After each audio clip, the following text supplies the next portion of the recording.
Final speech this evening, ladies and gentlemen, will be evaluated by competent Toastmaster Rob Scarborough, who will share the objectives with us right now. Rob. Toastmaster, ladies and gentlemen. The purpose statement. The purpose of this project is for the member to deliver a speech with awareness of intentional and unintentional body language, as well as to learn, practice, and refine how he or she uses non-verbal communication when delivering a speech. That's on the evaluation form. I've been asked to specifically look at the use of hands, perhaps that extend into our arms and our hands. Mr. Toastmaster. Thank you, Rob. Ladies and gentlemen, then to speak to us to the title of Lead Like a Coach. Lead Like a Coach. Would you please help me welcome Modikoe Patjane.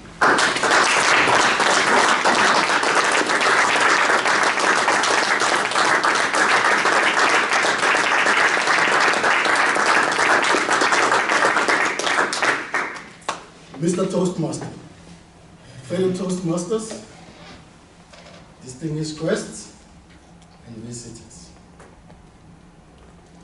Lead like a coach. How do you get the best out of a team? Most of us here work either in our working environment, within a team structure. We've experienced how a team structure works. In my experience, I've been in a team that is low in motivation. We were not cooperating or working together. People working in silos. This is because the type of approach that the managers today still implement. Something I call self-centered approach to leadership, where it's all about the results by whatever means. You find people demoralized but still pushing for the results. I suggest tonight, my message tonight is leading using a coach approach to leadership is the way to go.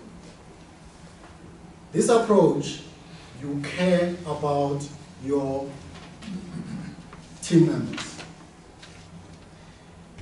You care about and respect their dignity. You focus mostly on their development. You focus on their, like usually when I say it's an old type of management that current members are using, or managers are using, it's still that type of command and control approach.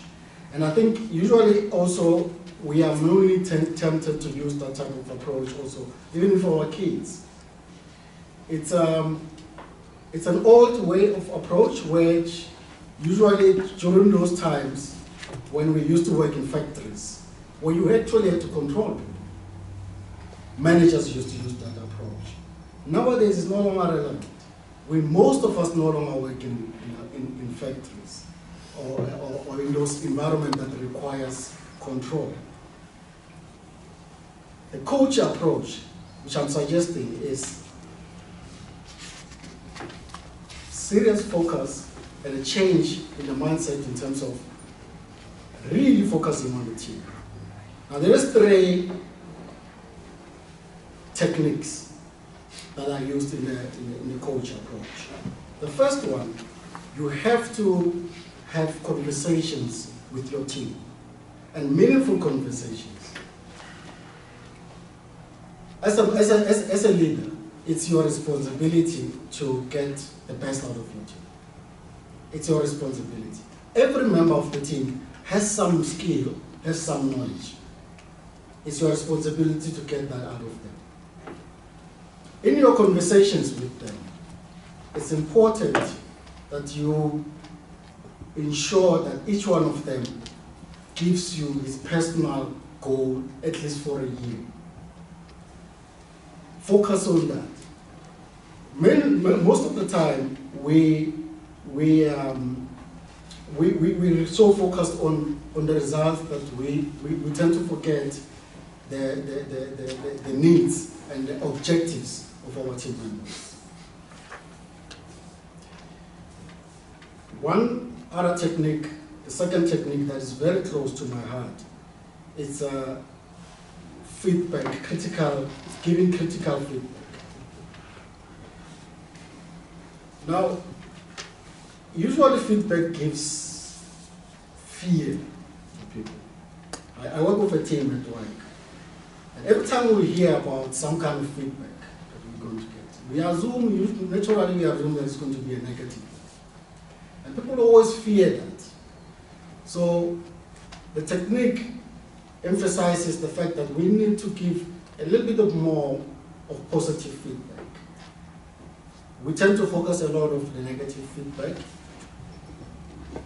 but we need to give people also some kind of emphasis on the positive feedback. There is something I call, usually we call it feedback because it usually looks at what you've done wrong in the past. I think we should maybe rename it feed forward. Right?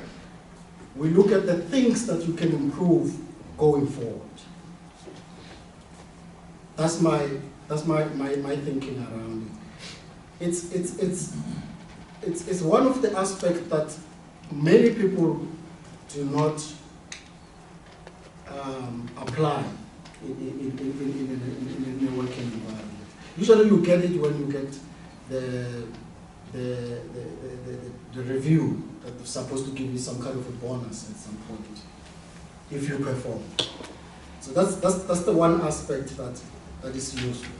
The last technique that is useful, it's what we call leading by example. So whatever you talk to your team, you need to example that kind of behavior.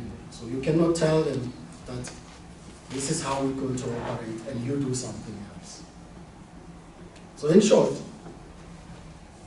in order for the team to work, you need to approach it in a coaching approach of leadership rather than the control and command approach.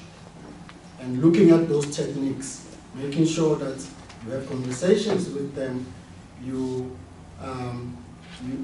give them critical feedback that is not only negative but also positive, but also the last one, making sure that you lead by example. Mr. Toastmaster.